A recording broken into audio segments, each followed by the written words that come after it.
সকলক আমি মঞ্চত আহিবলৈ অনুৰোধ জনাইছোঁ।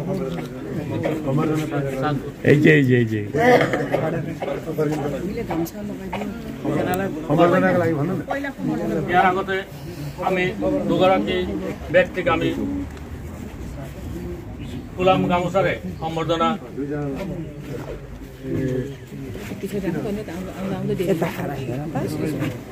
ভাৰতীয় সংঘৰ সভাপতি মহোদয়দেৱে আৰু আমাৰ সভাপতি মহোদয়দেৱে দুগৰাকী সম্বৰ্ধনা জনাওঁ ফুলাম গামোচাৰে।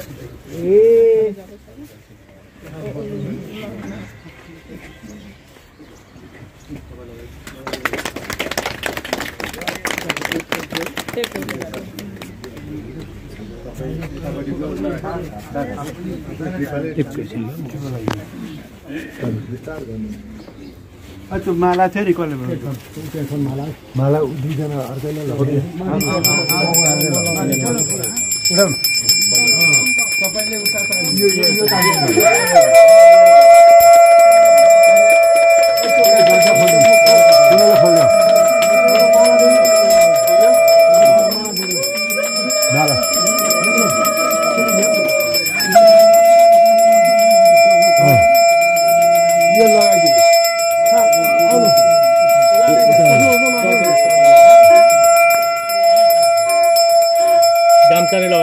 गामचा अर्कालाई दिउँ अब यता फर्केर गामचा उनीहरूलाई दिउँ न दुईजना त्यही बिजु सरलाई दिउँ यो गामको पर्खिनु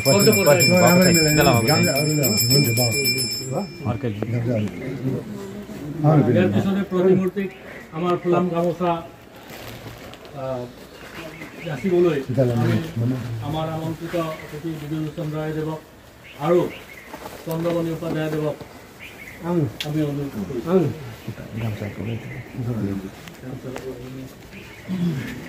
नाम भन्नु न कसले सेक्रेटरी यहाँ सेक्रेटरी होइन होइन होइन पर्छ नि यहाँ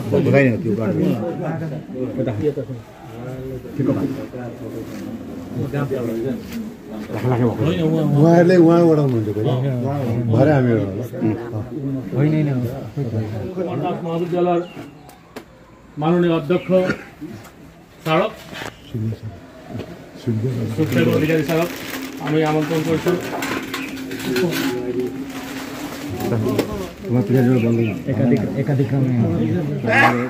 ইয়াৰ লগতে নেপালী সাহিত্য সভাৰ সচিব আমাৰ মাননীয় নৱপ্ৰভা বাইদেউদেৱ তেখেতক আমি আমন্ত্ৰণ জনাইছোঁ। ইয়াৰ পিছতে হামৰু ছয়বেনৰ অসমৰ অধ্যক্ষ শ্ৰীযুত নাৰায়ণ খটৰাদেৱক আমি শ্ৰদ্ধাঞ্জলি অৰ্পণ কৰিবৰ কাৰণে আমন্ত্ৰণ কৰিছোঁ।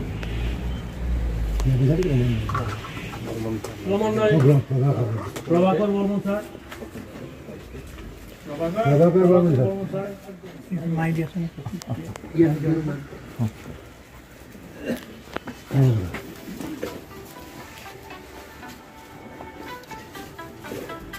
লগতে সকলো উপস্থিত সুধীবৃন্দক আমি পাম ছাৰ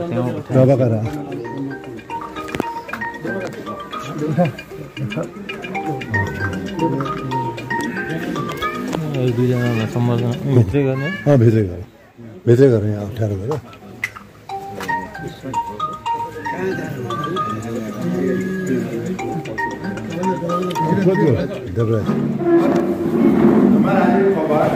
অধ্যায় সমাপ্ত হৈছে। আমি দ্বিতীয় অধ্যায়লৈ আগবাঢ়িছোঁ।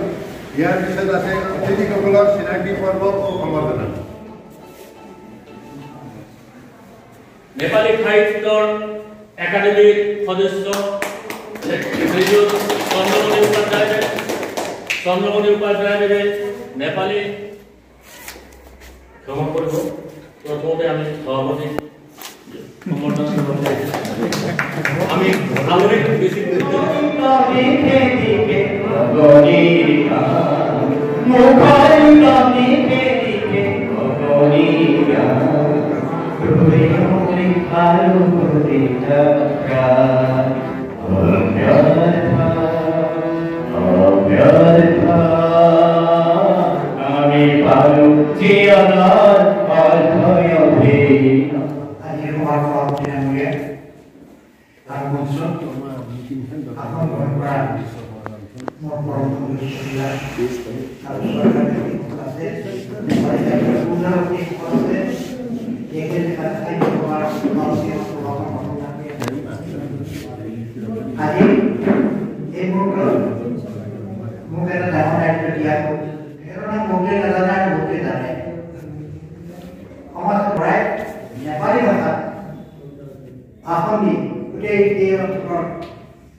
বেশি ক'ব নিদিলোঁ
চানমাৰীত আমাৰ ঘৰ আছিলে লালমাটি স্কুল আছিল কুমাৰগাঁও স্কুল তাত আমাৰ এতিয়াও আছে হেমৰাজ দাদা বুলি মাতো মোৰ দাদা শ্বহীদ বজয়ন্তী মোৰ ভনীতকৈও শিকাইছে এতিয়াও মনত পৰে আমি তাত খেলা ধূলা কৰিছিলোঁ একেলগে হেমৰাজ দাদা ইমান শ্ৰদ্ধা কৰিছিলোঁ আমি মানে তেওঁ বহু কথা জানে বুলি ভাবিছিলোঁ ইমান জানে আমাক শিকাইছিল ক্ৰিকেট কেনেকৈ খেলিব লাগে ফুটবল কেনেকৈ খেলিব লাগে সেইটোতেই শিকাইছিল সেই অনুভৱটো কৈছোঁ দেই 50-60 যাব তাৰমানে ধৰক 54-55 চনত মই এটা অনুভৱ দেখি আৰু এই যিটো প্ৰতীক আমি লগ হৈছোঁ একেলগে সেইটো প্ৰতীক যেন সদায় থাকে আৰু আমাৰ যিসকল নেপালী সম্প্ৰদায়ৰ আমাৰ বিদ্যাৰ্থী আছিল দেখিছোঁ কথা পাতিছোঁ আমাৰ যিবিলাক আমাৰ হিংসাকুৰ উপাধ্যায় সেইবিলাক আমাৰ অনুষ্ঠান এটা আছে জড়িত হৈ আছে জ্যেষ্ঠ নাগৰিক বুলি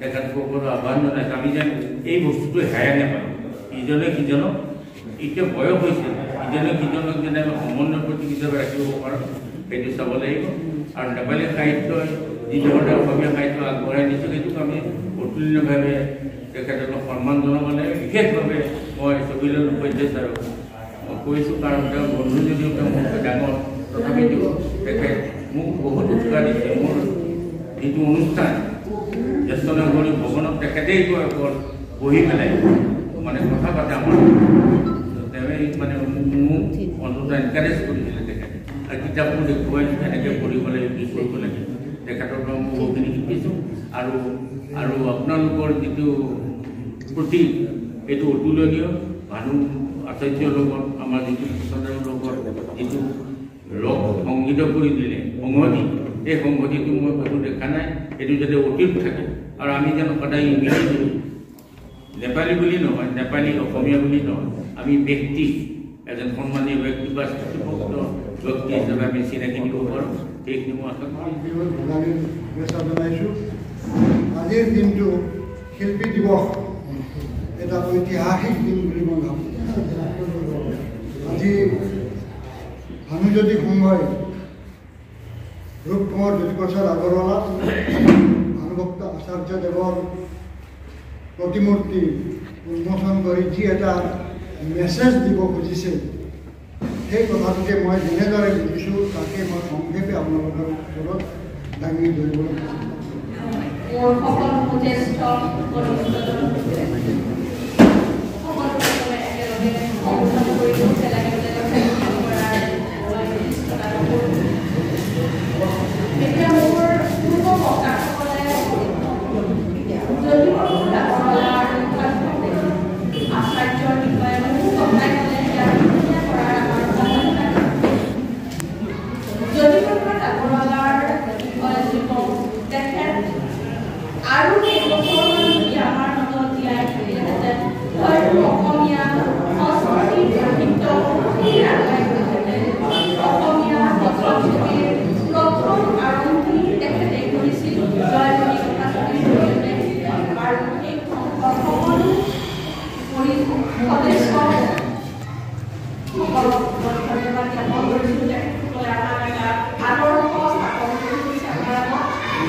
ज्योति प्रसाद আগৰৱালা এজন কবি নাট্যকাৰ সমাজসেৱী তেওঁলোকে সুদূৰ মাৰোৱাৰৰ পৰা আহি অসমত অসমীয়া জাতিক আগুৱাই নিবলৈ সক্ষম হৈছে আৰু ভানুভক্তেও তেনেকৈ গোটেই বিশ্বতে নেপালী জাতিক সমন্বয় ৰক্ষা কৰিবলৈ সক্ষম হৈছে এই দুজন মহাপুৰুষক আমি ইয়াত একেলগে তেখেতসকলক ৰাখিব পৰাকৈ আমাৰ যিটো শক্তি আমি আহৰণ কৰিছো লাইব্ৰেৰী এই লাইব্ৰেৰীত এতিয়ালৈকে 212 নৰ্থ ইষ্টৰ ভাইটিসকলৰ কিতাপবিলাক সংৰক্ষিত হৈছে তাৰে সকলোৰে সম্পূৰ্ণ কিতাপ হোৱা নাই কিছুমানে এতিয়া ধৰক ছবিলাল উপাধ্যায় তেখেতে 25টা কিতাপ সংৰক্ষিত হৈছে আৰু এইটো বিতৰণ কৰা বস্তু নহয় এইটো কোনোবাই যদি ইচ্ছা কৰিলে ইয়াত আহি পঢ়িব পাৰিব তেনেকৈ তাহাপতি উপাধ্যায় 27টা